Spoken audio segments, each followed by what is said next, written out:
साथियों नमस्कार। हम चर्चा करेंगे उत्तर प्रदेश पीसीएस के जीएस 5 के इतिहास खंड के एक अति महत्वपूर्ण प्रश्न पर। उत्तर प्रदेश में आज़ादी के पूर्व भारतीय राष्ट्रीय कांग्रेस के जितने भी अधिवेशन हुए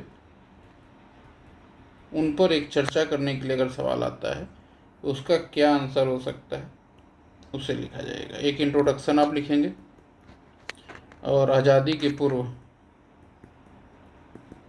कांग्रेस की स्थापना 1885 से लेकर के 1947 तक इसके मध्य जितने भी अधिवेशन उत्तर प्रदेश के किसी भी शहर में हुए उस पर चर्चा की जाएगी। इंट्रोडक्शन में कांग्रेस की महत्वपूर्ण भूमिका के बारे में चर्चा की जाएगी कि कांग्रेस ने 1885 में अपने स्थापना के बाद से ही भारत के राष्ट्रीय हितों को जिस प्रकार से संभालने का, जिस प्रकार से आगे बढ़ाने का प्रयास किया, उसमें उत्तर प्रदेश में हुए अधिवेशनों की अति महत्वपूर्ण भूमिका रही है। ये एक संक्षिप्त इंट्रोडक्शन हो सकता है। इसके बाद आप चर्चा करेंगे कि कहाँ कहाँ उत्तर प्रदेश में अधिवेशन हुए। पहला अधिवेशन उत्तर प्रदेश में 1888 में हुआ था, 1888 में 1888 में, और ये हुआ था तत्कालीन इलाहाबाद या वर्तमान में जिसे प्रयागराज कहा जा रहा है। और इसके अध्यक्ष थे उस समय जॉर्ज यूल, फर्स्ट कांग्रेस अध्यक्ष जो अंग्रेज थे, जो भारतीय मूल के नहीं थे, जॉर्ज यूल। और इसका श्रेय उत्तर प्रदेश की धरती इलाहाबाद प्रयागराज को जाता है। दूसरा इम्पोर्टेंट अधिवेशन 1899 में हुआ लखनऊ में। और ये बात भी ध्यान रखना है, उत्तर प्रदेश में सर्वाधिक बार लखनऊ में ही अधिवेशन हुआ है कांग्रेस का, कुल 3 बार।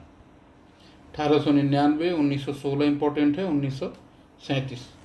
तो जो 1899 में लखनऊ में कांग्रेस का अधिवेशन हुआ उसकी अध्यक्षता की थी RC दत्त ने। तीसरा इम्पोर्टेंट अधिवेशन हुआ बनारस में। अब जानते हैं ये भी इम्पोर्टेंट अधिवेशन था 1905 में,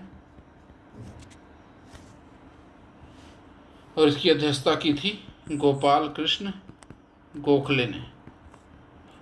और यही नरमपंथी और गर्मपंथी आपस में भिड़ गए थे बंगाल विभाजन के विरुद्ध। एक तरह से कांग्रेस में दो फाड़ हो गया था। बंगाल विभाजन के विरुद्ध इसमें प्रस्ताव रखे गए।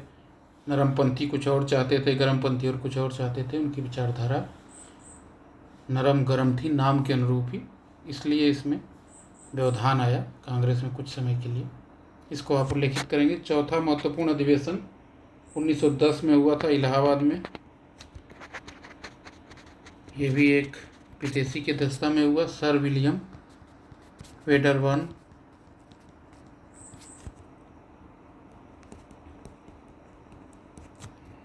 पांचवा इम्पोर्टेंट अधिवेशन लखनऊ में हुआ, जिसको लखनऊ समझौता के नाम से भी महत्वपूर्ण है। तो कांग्रेस और मुस्लिम लीग के बीच कई मुद्दों पर समझौता हुआ और उस समय अध्यक्ष थे अंबिका चरण मजूमदार।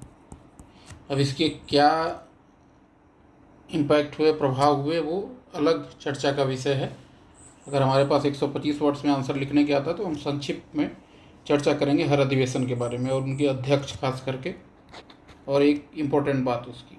1925 में अगला अधिवेशन हुआ कानपुर में, जब पहली भारतीय महिला अध्यक्ष बनी और वो थी सरोजिनी नायडू। और उत्तर प्रदेश से बाद में ये कैसे जुड़ी, आप कमेंट करके बताइए कि उत्तर प्रदेश में किस पद पे ये आसीन रही। अगला इम्पोर्टेंट अधिवेशन हुआ 1937 लखनऊ में। इसकी अध्यक्षता जवाहरलाल नेहरू ने की थी। और आज़ादी के जस्ट पहले 1946 में मेरठ में कांग्रेस का अधिवेशन हुआ आचार्य JB कृपलानी के अध्यक्षता में। तो इतने 8 इम्पोर्टेंट अधिवेशन हुए कांग्रेस के आज़ादी के पूर्व, कांग्रेस की स्थापना से लेके आज़ादी के पूर्व तक उत्तर प्रदेश में। तो ये उत्तर प्रदेश में हुए अधिवेशनों की चर्चा है।